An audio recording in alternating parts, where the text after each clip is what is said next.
तो पुणे के पास में एक गांव है पुरंदरपुर, वहां पर एक ब्राह्मण रहते थे। स्वरूप ब्राह्मणों का था पर स्वभाव वैश्यों का। वैश्य मतलब हमारे बनिया भाई लोग, उनके जैसा उनका व्यवहार था। कैसा? व्यापार करते थे, धन देते थे, उस पे ब्याज पे धन देते थे लोगों को, और अपना गल्ला खोल रखा था, गल्ले पे बैठते थे। और इन सबके साथ साथ महाकंजूस, खूब धनवान थे। भगवान की कृपा से उन पर ब्याज का इतना धन आता था कि वो पूरे पुरंदरपुर गांव को अकेले भोजन करा सकते थे। पर इतने कंजूस थे, दूध में अगर मक्खी भी गिर जाती तो दूध छान के पी जाते थे, और मक्खी को यूं पकड़ करके उसके भी 2-4 बूंद छींटा जो दूध के होते थे उनको भी लेके पी जाते थे। दूध का क्या बिगड़े, इतने कंजूस। उनकी पत्नी का नाम था सरस्वती देवी। क्या नाम था? तो सरस्वती देवी जो थी, उनके पिताजी ने इसीलिए ब्याह किया कि भाई ये विप्रदेव जो हैं बड़े धनवान हैं, बेटी खुश रहेगी हमारी। तो सरस्वती देवी का ब्याह हो गया। उनकी मां ने, पिता ने जितने गहने दिए, ब्याह के अगले दिन ही, देवी सुनो, सबरे गहने उतारो अपने। बोले क्यों? अरे देखो कितनी अच्छी नक्काशी की है इसमें, कितने अच्छे से तुम्हारे कुंडल बने हैं, कितने अच्छे तुम्हारे गले के हार बने हैं, हाथ के तुम्हारे बढ़िया कंगन कड़ूला, रोज पहनोगी तो घिस जाएंगे, उतार दो सबको। पत्नी ने भारी भारी सामान सब उतार दिए, और गले का एक मंगलसूत्र रहने दिया, हाथ के कंगन रहने दिए, पैरों की पाजेब और पायल रहने दी। अपने ब्राह्मण देवता जो थे, इनको वो भी अच्छे नहीं लगते थे। रोज अपनी पत्नी को, क्यों इनको पहन के घूमती है, उनको दे दो, अंदर तिजोरी में रख दूं मैं। पत्नी कहती है तो सौभाग्य है, ये तो पहनने दिया कीजिए। महाराज कहते कहते 6 महीना हो गए, रोज टोकते। अब तो ये स्थिति में आ गए कि पत्नी के हाथ का भोजन नहीं करते थे। वो रोटी बनाती, बोले मुझे नहीं पाना, और अपनी दुकान पर जाके वो दुकान के बालक से कहते अपने घर से बनवा ला। रात में बोली आप कैसे मानेंगे? बोले ये उतार दो जितने पहन रखे हैं। उसने कान के कुंडल भी उतार दिए, हाथ के कड़ूला भी उतार दिए, पाजेब भी उतार दी, गले का मंगलसूत्र भी उतार दिया। सब बिल्कुल कोरी हो गई बेचारी, केवल नाक की एक नथ रहने दी उसने। बोले एक तो रहने दीजिए, कम से कम इससे पता तो चले कि मैं सौभाग्यवती हूं। तो कभी कभी ठाकुर जी पूरे संसारियों पे भी ठाकुर जी रीझ जाते हैं। ठाकुर जी बोले भाई ये ब्राह्मण देवता बहुत अच्छा लग रहा हमको। बोले इतना कंजूस तो हमने कभी नहीं देखा है, बहुत भयंकर कंजूस है। ठाकुर जी का मन आ गया उस पर। अच्छा, जो पत्नी थी ना सरस्वती देवी, वो बड़ी भक्ता थी। वो तो नाम जप भी करती थी, वो दर्शन करने के लिए भी जाती थी, लेकिन ये नहीं जाते थे उसके साथ। वो अपने माता पिता के मायके जब जाती थी तो मायके वाले लेके जाते थे उसको दर्शन कराने। ये तो कभी नहीं लेके जाते थे, तो कंजूस थे। खर्चा होगा, कभी खर्चा ना हो मेरा। सोचो कितनी ऊंचे लेवल के कंजूस। तभी ठाकुर जी का मन आ गया इस पे, तो इसको देखूं मैं एक बार। और हमारे श्री पंडरीनाथ भगवान, श्री विठल भगवान, एक दीनहीन से ब्राह्मण का रूप धारण किया, फटी सी धोती पहनी और पुराना काला सा जनेऊ धारण किया, और महाराज ऐसे तिलक सा लगा करके बिल्कुल दीनहीन, झुर्रियां पड़ रही मुखमंडल पर, और ऐसे हाथ जोड़ते हुए इनके दुकान पर पहुंच गए। रूप रंग देख करके ही पहले तो ब्राह्मण देवता समझ गए, बोले अरे ये और आ गया, ये कुछ देना वेना तो है नहीं, मांगेगा। कहो तन पे नहीं लगता, चल दिए कलकत्ता, क्या करने आए हो? ठाकुर जी बोले बहुत गरीब ब्राह्मण हूं मैं, मेरी बेटी का ब्याह होने वाला है, अपनी पुत्री का ब्याह करना है मुझे, और मुझे ब्याह के लिए थोड़ी व्यवस्था चाहिए धन की। आप तो बहुत बड़े धनवान सेठ हैं, कृपा कर दीजिए ना, कुछ दे दीजिए मुझको, मैं अपनी बेटी का ब्याह कर दूंगा। और थोड़ा ठीक हो जाएगा। या तो धन दे दीजिए, नहीं तो कुछ सामान दे दीजिए, सामग्री दे दीजिए, मैं उसी से कुछ ना कुछ तो व्यवस्था करूं। ये देखो मेरी धोती यहां से उधरी हुई है, मेरा कुर्ता यहां से फटा हुआ, कैसे तुमको दूं? मैं खुद नहीं अपने नए खरीद पा रहा, तुमको कहां से दूं भाई? ये सब तो केवल बाहर का दिखावा है, मेरे पे कोई पैसा वैसा कुछ नहीं है। दूसरों का धन ले रखा है मैंने, भैया चलते बनो, कहीं और जाओ, किसी और से मांगो, भगवान करे तुम्हारी बेटी का ब्याह बहुत अच्छा हो। बोले मुझे या तो धन दीजिए, नहीं तो मैं यहीं बैठा रहूंगा। ठाकुर जी जिद पे आ जाएं तो उनको कौन हटावे? आपके दर पे आया हूं, कुछ तो लेके जाऊंगा, मेरी बेटी का ब्याह है। अंत में हार करके ब्राह्मण बोला, देखो मैं ऐसे नहीं देता हूं, कुछ लाओ, मेरे पास गिरवी रखो, पैसा ले जाओ, और जब पैसा हो जाए तो पैसा देके अपना सामान ले जाना, तुम पे है कुछ देने के लिए? ठाकुर जी बोले मुझ पे तो कुछ भी नहीं है, मुझसे कुछ काम करा लीजिए दुकान में, मैं ये कर दूंगा, आपकी साफ सफाई कर दूंगा, इतना कर सकता हूं, उसके बदले कुछ दे। बोले उसकी जरूरत नहीं है, सब है नौकर चाकर मेरे पास, मैं तुम्हें बस इतना कह सकता हूं, कोई मूल्यवान सामग्री दो, पैसा ले जाओ, और जब पैसा हो जाए तो पैसा वापस दे के सामग्री ले जाना। मतलब इतना भी दान नहीं कर सकता हूं। ठाकुर जी बोले ठीक है, मैं जाता हूं, कुछ ढूंढ के लाता हूं। ठाकुर जी भी इतने खेलते हैं, ठाकुर जी जैसा खिलाड़ी नहीं है। ठाकुर जी गए उस ब्राह्मण देवता के घर, और घर जाकर के द्वार पे खड़े होकर रोने लगे। भीतर से सरस्वती देवी निकल के आई, अरे अरे अरे अरे ब्राह्मण देवता, आप इतना रो क्यों रहे हैं, क्या बात है? छोटी सी मेरी लाली बड़ी हो गई है, उसका ब्याह के लिए मैं बहुत दिन से वर ढूंढ रहा था, बड़ी मुश्किल से एक लड़का मिला है, अपनी बेटी का ब्याह करना है।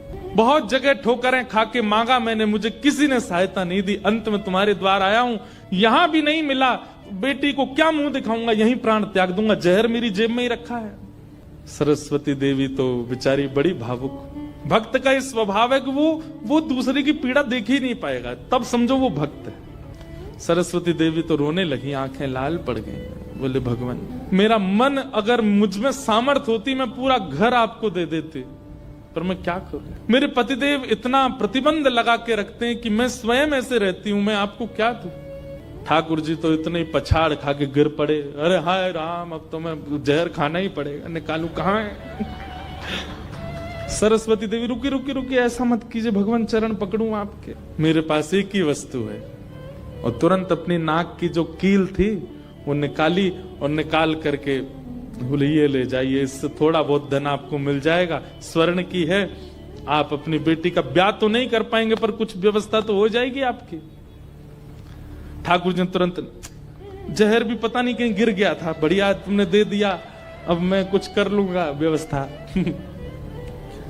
ठाकुर जी वो कील उसकी नाक की ले ली और सीधे गए उस ब्राह्मण की दुकान पर। देखो कितने उद्यमी हैं ठाकुर जी, और उसके दुकान पर जाके सीधा ले ले, और इसके बदले अब ला पैसा दे मुझको, तू कह रहा था ना कुछ सामान दो उसके बदले पैसा मिलेगा, ये ले सोने की कील नाक की धर ले अपने पास, ला पैसा दे। ब्राह्मण देवता ने जैसी कील देखी, ये आपको कहां से मिली? बोले उससे तुझको क्या, तू तो पैसा दे। मुझे कहां से मिली इससे तेरे को मतलब नहीं होना, तू पैसा दे मेरे को, मेरी बेटी का ब्याह है, और अब मैं तेरे से भीख नहीं मांग रहा हूं, चीज रख के गिरवी तब ले रहा हूं, ला दे। मिली कहां से? बोले तू मत सोच, मुझे पैसा दे। कील उसने तिजोरी में अंदर रखी, और उसका जो धन होता था वो धन ठाकुर जी को दिया, ठाकुर जी ने जेब में धरी, निकल गए वहां से। ब्राह्मण ने अपनी भुजा ऊपर करी, बोले इसको बताता हूं, ये बहुत दानवीर बनती है अपने मन में, मैंने इसको बोला था एक कील पहने, वो तो बहुत अच्छी कृपा मुझ पर ठाकुर जी की, जो मैंने इसके सारे गहने उतरवा दिए, नहीं तो सब दान कर देती, एक कील छोड़ी वो भी दान कर दी किसी को। अब यहां वो ब्राह्मण जा ही रहा था अपने घर, उससे पहले दुकान का जो मुनीम था वो बेचारा सरस्वती देवी को बहुत मानता था, कभी कभी सहायता कर देती होंगी उसकी।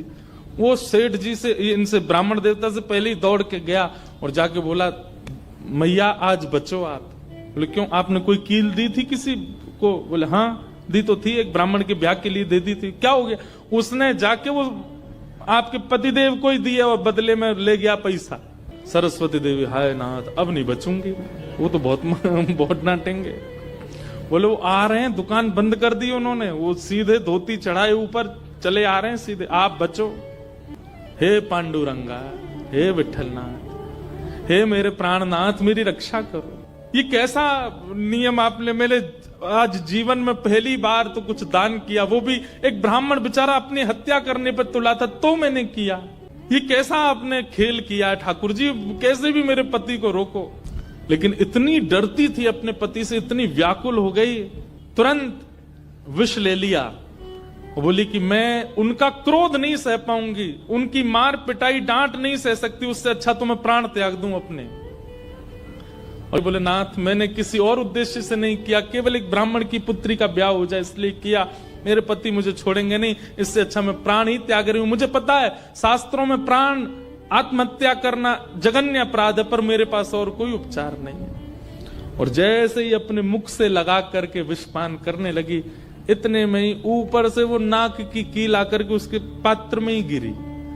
और जैसी खन्न से आवाज हुई, नेत्र खोल करके देखा, भीतर अपने हाथ को डाल करके जैसे ही निकाला तो वही नाक की कील उसके हाथ में आ गई। और नाक की कील हाथ में आते ही इतने में ही वो ब्राह्मण का प्रवेश हुआ। पत्नी सामने खड़ी थी, कहिए कहिए, आज कुछ कहूंगा नहीं, आज तो करूंगा, तू बता तैने किसी को दान कैसे किया बिना मुझसे पूछे, तू क्या दान किया, तेरी नाक की कील कहां है बता। पत्नी ने अपना हाथ आगे किया, ये रे तेरे पास कहां से आई। बोले मेरे पास ही थी। नहीं ये तेरे पास नहीं है, ये तो मेरे पास वहां रखी है तिजोरी में भीतर, चाबी मेरी यहां डली हुई है, तेरे पास कहां से आई। बोले मेरे पास ही है, अब बहुत दिन से पहनी हुई थी, साफ करने के लिए उतारी थी थोड़ी सी। ऐसा हो ही नहीं सकता है, मैंने इसके बदले मूल्य दिया है एक ब्राह्मण को, और ये मेरी तिजोरी में रखी है, चाबी मेरे पास है। तो रुक, अभी रुक, मैं अभी जाता हूं। और कील अपने संगी लेके गया, गए, जाकर के दुकान खोली, तिजोरी जैसी खोल करके देखा उसमें वो कील थी नहीं, वो हाथ में थी। ब्राह्मण बोला ये कोई स्वप्न नहीं है, ये कोई अचंबा नहीं है, ये कुछ और है। नेत्र सजल हो गए, दौड़ करके घर आया, बोले मुझे सच बताओ क्या हुआ। पत्नी बोली सच बताऊं। बोले हाँ, मैंने ही ब्राह्मण को दी थी। हाँ वो ब्राह्मण वृद्ध सा, उसके कुर्ते फटे थे, उसकी धोती उधरी सी थी। बोले हाँ उसी को दी थी, वो मुझे दे के गया था और मैंने ये तिजोरी में रखी, तो फिर तेरे पास आई कैसे। बोले मुझे जब पता चला कि आप क्रोध करके आएंगे और मेरे को बहुत सुनाएंगे, डांटेंगे, मारेंगे, तो मैंने सोचा कि मैं इससे अच्छा तो अपने प्राण त्याग दूं। और मैं पांडुरंग के सामने रोते हुए विष लेकर के हाथ में पीने को हुई, इतने में ही आपका घुसना हुआ और ऊपर ना जाने कहां से वो नाक की कील आकर के इसमें गिर पड़ी। ये किसी और ने नहीं, और वो ब्राह्मण कोई और नहीं, साक्षात पांडुरंगा ही थे। वही आए थे, वही ये सारी लीला करके गए हैं। मैंने जीवन भर भजन किया, जीवन भर विचार किया, दान करूं, पुण्य करूं, सत्कर्म करूं, यज्ञ करूं, पर आपने मुझे कभी अनुमति नहीं दी। अरे दुनिया के लोग कमाते हैं और दान करते हैं, पर हम कितने भाग्यशाली हैं कि स्वयं पांडुरंगा आए और आकर के हमारे कमाए गए धन को स्वयं लेकर के दान करवा के गए, ब्राह्मण बन के स्वयं अपने हाथ में लेकर के गए। ये आप पर और मुझ पर कृपा है। उसी समय ब्राह्मण ने मन में सोचा, मैंने जीवन में एक कार्य भी अच्छा नहीं किया, मैंने जीवन में एक कृत्य भी ऐसा नहीं किया जिससे ठाकुर जी मुझसे प्रसन्न हो, लेकिन मैं इतना अधम, इतना पापी, इतना दुष्ट, इतना अयोग्य, फिर भी मुझे ठाकुर जी ने इस योग्य समझा। और योग्य क्या समझा, मेरी दुकान पर आकर के ठाकुर जी याचना कर रहे थे कि मैं कुछ दे दूं। मैं कितना बड़ा दुर्भाग्यशाली कि ठाकुर जी मेरे द्वार पर आए और मैंने कुछ नहीं दिया उनको, उनसे हट किया, उनसे कहा कि कुछ लेके आओ तभी तुमको दूंगा। मेरी वजह से ठाकुर जी को श्रम सहना पड़ा। कितने कृपालु हैं बंधुओं ठाकुर जी, आपके अवगुण नहीं देखते कि मानव में और परमात्मा में अंतर क्या है। मानव वो जो सब अत्यंत गुणवान में भी अवगुण देखता है, और ठाकुर जी कौन, जो अत्यंत अवगुणी में भी एक गुण देख लेते हैं, इसमें ये गुण है। कितने कृपालु हैं बंधुओं ठाकुर जी, आपके अवगुण नहीं देखते। उसी समय उस ब्राह्मण देवता ने विचार किया कि अब अब किसके लिए जीना? दुकान को बेच दिया, घर को बेच दिया और पत्नी के साथ आ गए श्री पंढरपुर। और पंढरपुर में विठल भगवान के आगे आकर के बहुत रोए, याचना करने लगे, नाथ मेरे दुकान पर आप खड़े हो गए आकर के, और मैंने आपको इस प्रकार से दुत्कार दिया, इस प्रकार से आपको कर दिया। बहुत रोए।